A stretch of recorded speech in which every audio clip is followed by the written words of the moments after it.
अस्सलामुअलैकुम। तो कैसे हैं आप सब। Welcome back to my channel again. तो आज का जो हमारा टॉपिक है वो है वर्क वीज़ा के बारे में कि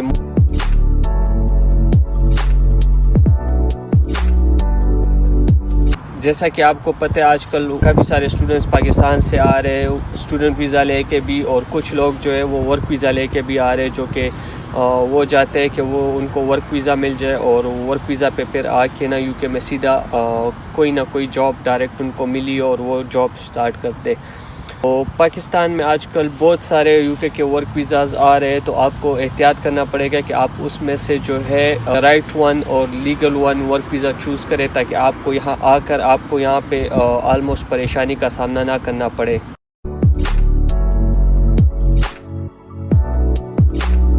यूके के वर्क वीज़ा में आपको 1 साल का वर्क वीज़ा मिल जाता है, साथ में आपको 3 इयर्स का वर्क वीज़ा मिल जाता है और 5 इयर्स का वर्क वीज़ा मिल जाता है। मोस्टली ये वीज़े जो है आजकल केयर होम की साइड से आते हैं। पाकिस्तान में बताया जाता है लोगों को कि वो वर्क वीज़ा जो है केयर होम का है और 1 ईयर का है और 3 ईयर का है और 5 ईयर का है। बट वो लोग आपको वर्क वीज़ा दे देते हैं, आपका सारा प्रोसेस हो जाता है, आपका वर्क वीज़ा लग जाता है, आप यूके आ जाते हो। बट यहाँ पे फिर आके आप जब कंपनी जाते हैं, अपनी कंपनी जिस कंपनी ने आपको वर्क वीज़ा दिया होता है वहाँ पे उनके पास कोई जॉब नहीं होती। वहाँ पे या तो वो कंपनी नहीं होती है, या उन्होंने अभी हायरिंग नहीं की होती है, या उनके पास सीट्स फुल होते हैं। वो आपको सिर्फ बस वर्क वीज़ा दे देते हैं और वर्क वीज़ा पे बेसिस पे आप जब यूके आ जाते हो तो आपको यहाँ पे कोई जॉब नहीं मिलती फिर, और फिर आप जो है एक किस्म से इल्लीगल हो जाते हैं यहाँ पे। तो आपने एहतियात करनी है कि आप जब स्पॉन्सरशिप वर्क वीज़ा ले तो आप वो किसी ऐसे बंदे से ले जो को मतलब आपका बहुत ज़्यादा करीबी जानने वाला हो, या आपका रेफरेंस के थ्रू ये काम हो जाए। अदरवाइज़ अगर आप किसी भी थर्ड पार्टी से आप वर्क वीज़ा ले लेते हैं तो आप अपने माइंड में रखें कि यहाँ से जो है फिर आप यहाँ जब आएंगे तो आपको यहाँ पे काफ़ी ज़्यादा मुश्किल हो सकती है, क्योंकि इन केस अगर आपको जॉब ना मिली यहाँ पे तो आगे से आपने ऑलमोस्ट अगर पर मंथ जो है आपको ऑलमोस्ट टैक्स भी देना होता है यहाँ पे वर्क वीज़ा पे, जो ऑलमोस्ट 300-400 पाउंड ऑलमोस्ट होता है। वो वेरी करता है जॉब टू जॉब कि आपको कौन सा वर्क वीज़ा मिले और उस वर्क वीज़े में आपकी उस कंपनी में कौन सी जॉब है। अगर तो आपकी लोअर जॉब है तो आपको मतलब कोई भी नॉर्मल 600-500 पाउंड तक जमा करवाते होंगे आप लोग, आप पे टैक्स आता होगा।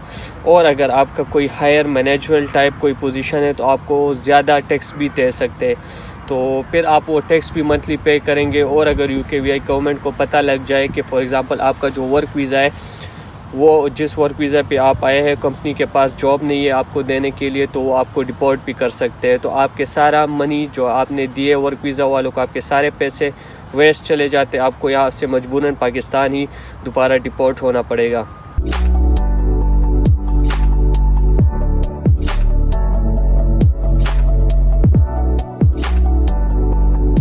तो जो लोग वर्क वीज़ा ले रहे पाकिस्तान में किसी भी कंपनी से या किसी भी एजेंट से, तो आपको चाहिए कि जो वर्क वीज़ा आप ले जिस कंपनी का हो, बाकायदा आपको उसका कॉस्ट लेटर जनरेट होगा। जैसे स्टूडेंट्स का कैश लेटर होता है वैसे वर्क वीज़ा का कॉस्ट लेटर होता है। जिस आपको कॉस्ट लेटर आता है उस पर आपकी सैलरी आपका सब कुछ मेंशन होता है, तो आप उसको रिकन्फर्म करिए। आपका कोई भी जानने वाला हो यूके में तो आप उनसे कांटेक्ट कर ले और उसके थ्रू जो है कंपनी में जाके पता कर ले कि वाकई ये वर्क वीज़ा इनको स्पॉन्सरशिप मुझे दे रही है तो इनको बंदे की ज़रूरत है या नहीं है। मैं ऑलमोस्ट जा रहा था जॉब पे अभी, तो मेरे दोस्त की मुझे कॉल आई और मुझे बताया कि इस तरह मैं वर्क वीज़ा पे आया हूँ, बट अब मैं कंपनी गया कल और उन्होंने मुझे बताया कि ये कंपनी तो अभी न्यू निकली है और हमने अभी हायरिंग स्टार्ट नहीं की। इवन के इस कंपनी के मैनेजर भी अभी तक सेलेक्ट नहीं हुआ है, तो रिक्रूटमेंट अभी स्टार्ट ही नहीं हुई। तो ऑलमोस्ट काफ़ी सारे स्कैम्स इस तरह के भी हो रहे हैं वर्क वीज़ा पे।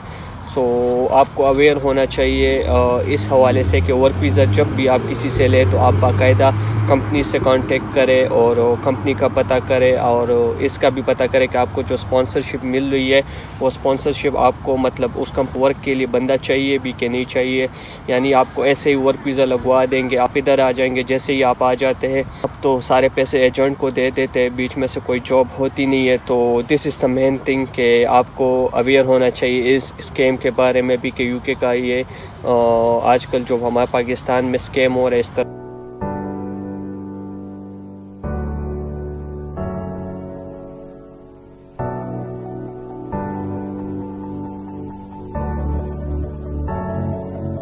वर्क वीज़े में से आपको 1 साल का वीज़ा मिलता है, 3 साल का वीज़ा मिलता है और 5 साल का वीज़ा मिलता है।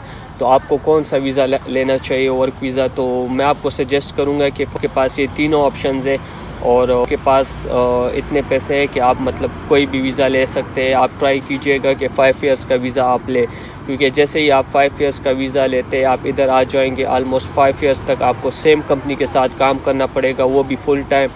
तो उसके बाद जो है आप मंथली जो इनको टैक्स पे करेंगे गवर्नमेंट को, और साथ में जो आपके जैसे ही 5 इयर्स पूरे होते हैं तो आपका जो है आपको इंडेफिनिट लीव टू रिमेन यहाँ पे मिल जाते हैं। सो ये एक ईजीएस्ट वे। अदरवाइज़ अगर आप 1 ईयर का वीज़ा लेते या 3 इयर्स का लेते तो 1 ईयर और 3 इयर्स के वीज़ा में आपको वीज़ा भी एक्सटेंड करवाना पड़ेगा, और साथ में जो है 1 ईयर और 3 ईयर के जो वीज़ा मिल रहे हैं वो मोस्टली स्कैम होते हैं, मतलब उसमें जॉब होती नहीं है। आपको सिर्फ वीज़ा मिल जाएगा, आप टायर 2 वीज़ा पे इधर आ जाएंगे, आपका वो काम कंपनी के पास नहीं होगा। तो अगर गवर्नमेंट को पता लग जाए कि फॉर एग्ज़ाम्पल ये बंदा है ये काम कर रहे आए टायर 2 वीज़ा पे, इस कंपनी के साथ आए, काम किसी और कंपनी के साथ करे या ऐसा, तो वो आपको डिपोर्ट कर सकते हैं और आप पे बैन लग सकता है ऑलमोस्ट यूके आने के लिए।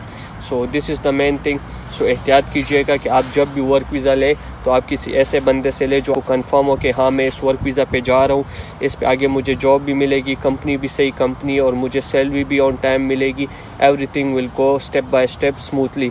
अदरवाइज़ आप काइंडली जो है रिस्क मत ले, और साथ में जो है अगर आपको फिर भी यूके आना है तो आप स्टूडेंट वीज़ा पे आ सकते हैं, लेकिन अगर आप वर्क वीज़ा पे आए तो आप जो है किसी सही और लीगल बंदे से ले पाकिस्तान में वर्क वीज़ा। होम के वीज़े आजकल यूके में बहुत ज़्यादा है और बहुत ज़्यादा जॉब्स आ रही है केयर होम के हवाले से। तो आप जो है अगर केयर होम का वीज़ा लेते हैं तो वो आपके लिए मच बेटर रहेगा, क्योंकि केयर होम के वीज़े पे आपको ऑलमोस्ट यहाँ पे कम टैक्स देना पड़ता है, क्योंकि आपकी सैलरी इतनी नहीं होती, तो आप पे टैक्स भी यहाँ पे कम होता है। तो आप इजीली टैक्स भी दे सकते हैं, और आपको ये करना पड़ेगा कि आपको 5 इयर्स तक सेम कंपनी के साथ काम करना पड़ेगा, और जैसे ही वो आपको स्पॉन्सरशिप देती है तो आपको जब 5 इयर्स तक आप उसी सेम कंपनी के साथ काम करेंगे और 5 इयर्स तक आप टैक्स प्रोवाइड करेंगे, गवर्नमेंट को टैक्स देते रहेंगे अपनी सैलरी में से, उसके बाद आपको इजीली लीव टू रिमेन मिल जाते हैं। बट वो भी आफ्टर 3 इयर्स गैप के बाद होते हैं, बट ऑलमोस्ट आपका टाइम मुकम्मल हो जाता है वर्क वीज़े का। So then you don't need to have a visa to travel from Pakistan. So this is the main thing.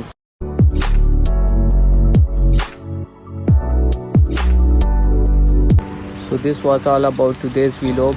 मिलते हैं इंशाल्लाह नेक्स्ट वीडियो में। लाइक, सब्सक्राइब और शेयर करना मत भूलना। अल्लाह हाफिज़।